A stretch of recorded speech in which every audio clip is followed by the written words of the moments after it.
Chapter 83, Harriet the Spy. The spy work for the cult was easy enough.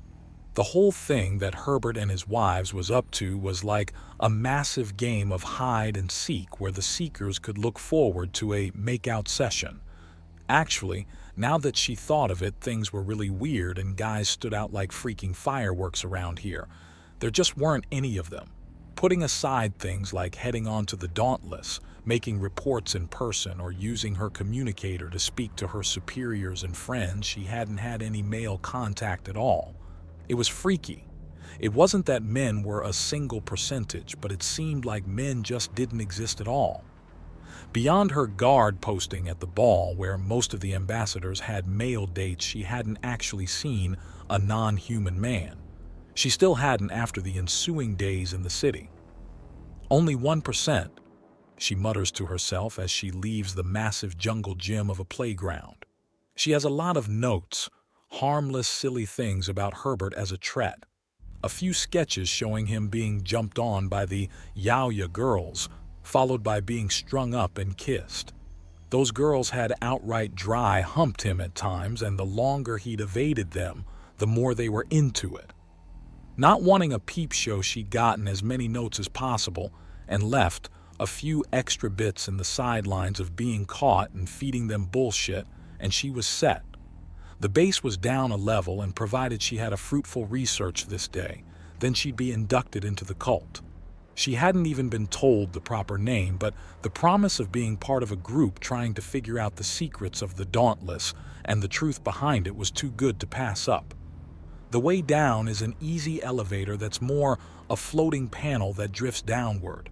Every minute one goes up and another goes down. There's an invisible force barrier that stops someone from falling off these dangerous-looking things. The panels in question are about as thick as a piece of plywood and still makes her really, really nervous. She exits the platform with perhaps a bit too much haste and makes her way into a department building. It's a massive chain store selling bedroom furnishings, about 15 different models of beds in nearly a dozen sizes, pillows, more kinds of sheets than can be imagined, wonderful fluffy blankets, and enough plush toys to make a nest out of before you're even 10 steps down the appropriate aisle. There was also a back section for more entertainment than rest, and unfortunately, her contact was right through that section and past the staff-only door. She punches in the code she was given on the keypad and slips in. She comes face to face with a plasma pistol being held by a crazed Great Plains Nagasha with purple skin and jet black hair. It's Genshina, the guard of this little sect of paranoia and likely property damage. The woman's wearing little more than jewels and pasties clothing, wise and still bouncing despite the facts physics say breasts that big and heavy should be dragging on the ground. The galaxy is insane. "Oh, it's you, Tirita," the Nagasha says, lowering the weapon before raising it again. "Wait, no, this could be a trick. What's the password?" 82958432. Harriet says in a deadpan tone. "That's the code to get into this room. What's the next one?" Genshina's apparently been taking her crazy pills with vodka rather than water. "That's what I'm here to prove myself worthy of, you idiot," she half spits out in annoyance. "Genshina, let her through. I would see her reports." The as-yet unseen leader of this cult calls from the back, "No silliness or you die." Genshina vows and Harriet nods. "Now move, Tirita." She orders, and Harriet is forced into a dark room with a short, quadruped figure pacing back and forth. Tirita, a good name, meaning resolute star in an old Tret slang some 400 years ago. Your name is actually the 6th most popular among a whole slew of distant space worlds. The darkness-shrouded head of this cult says, and there's a clopping gait back and forth as a figure shifts in the darkness. "I'm aware. I knew 2 other Tiritas growing up." Harriet casually lies. Her background has her as the daughter of the local equivalent of a trucker. Growing up and living on a ship, education in a virtual classroom, and a very quiet, very boring and blue-collar life. If the blue-collar life involves spaceships, dodging pirates, and the occasional crazy space wizard, all of it documented and considered closed case files to give her things to chat about and a script to follow, the galaxy is bonkers enough to support the story.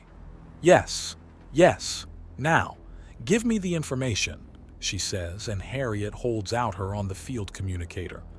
It's torn out of her hand with axiom control and held in front of the master of this cult, who turns away so the light from the screen doesn't show her face. Yes, yes, you did. You found part of the pattern. But do you know what you found? That's what I'm here to learn. There's something I don't know, a secret held from me that I want to pull apart and see, Harriet says, and there's a whinnying laugh. She nearly slaps her face in annoyance as everything comes together. It's a horsewoman, possibly a unicorn. A piece of her childhood withers and dies as she lays it all straight in her head. She's now in the employ of a conspiracy theorist, cultist, unicorn. She vaguely wonders if she's been drugged. Then the leader lets out a big "of course" and rushes into the back. Harriet turns to look at Jenshina, who tucks away her plasma pistol. I never get to shoot anyone. The snake woman grumps. Jenshina, bring the newest purple perceiver into the back. She must know. The head of this absurd cult states, and the lights are turned on. The actual light reveals the previously black-looking drapery to be dark purple, and the door into the back is even more obvious. I suppose I should head in then, Harriet says, mentally bracing herself for anything she can imagine. The enormous wall covered with printed-out news articles that have bits of purple twine tying them together via the magnets is so comparatively normal, she almost sighs in relief. So I did figure something out. She affects an awed tone to play things up, even as a few small figures buzz down from above to put a few more articles on the upper parts of the wall and then tie the yarn to where they connect. You did! You, my purple friend, have perceived beyond. There is some great conspiracy, something truly bizarre and grand is happening, and we must know what. Pirate attacks lessening near Cruel Space. A large brawl on Scora Prime involving Tret men with frenzy patches. A bounty hunting registration for a party of 10 humans from a ship previously registered as the Chaining. The destruction of a casino. Harriet reads out, scanning the articles. She knows those are humanity, but there's also some nonsense in here as well.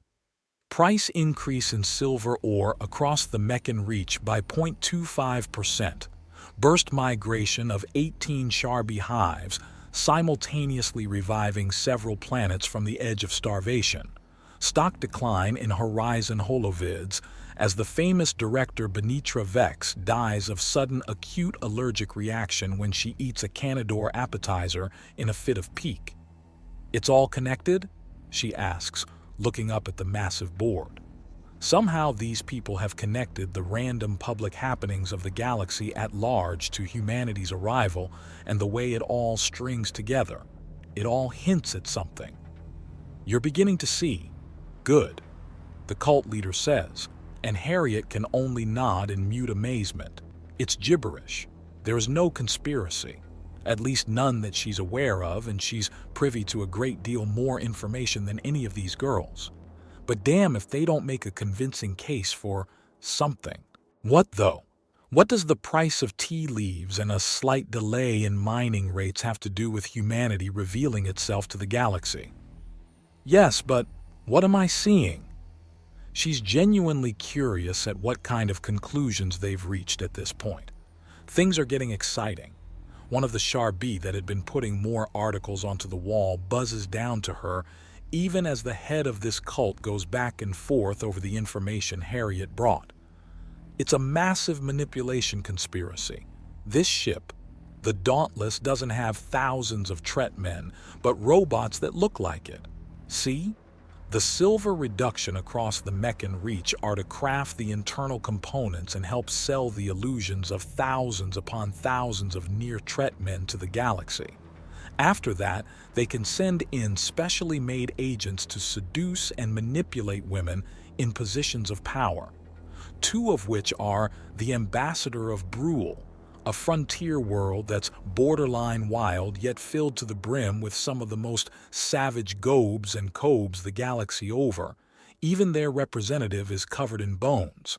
Not only that, but they've also got the representative of Canid Solutions, a massive weapon manufacturing conglomeration. From Brule, they have savage tribes they can control with just a few well-placed men. From Canid Solutions, they get a range of plasma weaponry on the bleeding edge of development. What do you get then? An army of heavily armed, furious, and yet well-controlled and eager to please savages, which, considering both systems, are actually closer than expected to major galactic laneways. They could bring them anywhere in the galaxy in short order. Harriet realizes, and the cultist nods at her. She needs to stir the pot a bit, get them thinking she's in 110%. Which means every single planet is at risk. They don't even need to attack worlds directly. If they take out the supply lines, then they can shut down entire sectors of the galaxy and she trails off, not voicing the thought that anyone that tried such a thing would have entire fleets dropping on their heads if the in-place defenses or planetary police didn't tear them apart first. This is where your information comes in. You've went out and watched an actual threat, got the information on how they move, how they act. With luck, this will show us exactly how wrong the robots are and help us figure out more about their internals. That way we can shut them down and reveal the entire conspiracy. But how can the video recordings of a single young Tret do that? For all we know, the kid walked funny himself and would give us a false positive, Harriet asks, and Jenshina titters in amusement. You're not the only girl here you know. It's the cost of initiation. You have to get us a personally made recording of a Tret man in action, and yours? This climbing and running and kissing and jumping? He may be a boy, but he's a Tret, far more lively and real than those stiff, stomping robots. The head of the cult exclaims before sticking Harriet's communicator into a device that prints things out. More pieces of the puzzle. We just need to figure out exactly what the false spot in their movements are, and then we've got it. It's all in the engineering. There are too many of them for them all to be custom jobs. Not unless this has been planned for decades. Harriet remarks, and the leader of the cult goes still. Then she throws her hood back. The cross between a woman's face and a pony's in light purple with long, silky black hair is not something that Harriet wanted to see, but she lets none of it show. If this goes back decades in the making, then this is even bigger. The unicorn mutters in awe. But how do we know? One way or the other. If this is new, then the robots are mass-produced. If it's not, then they might all be custom models. Harriet tries to back herself up. You've got good instincts, Tarita. Oh, shoot.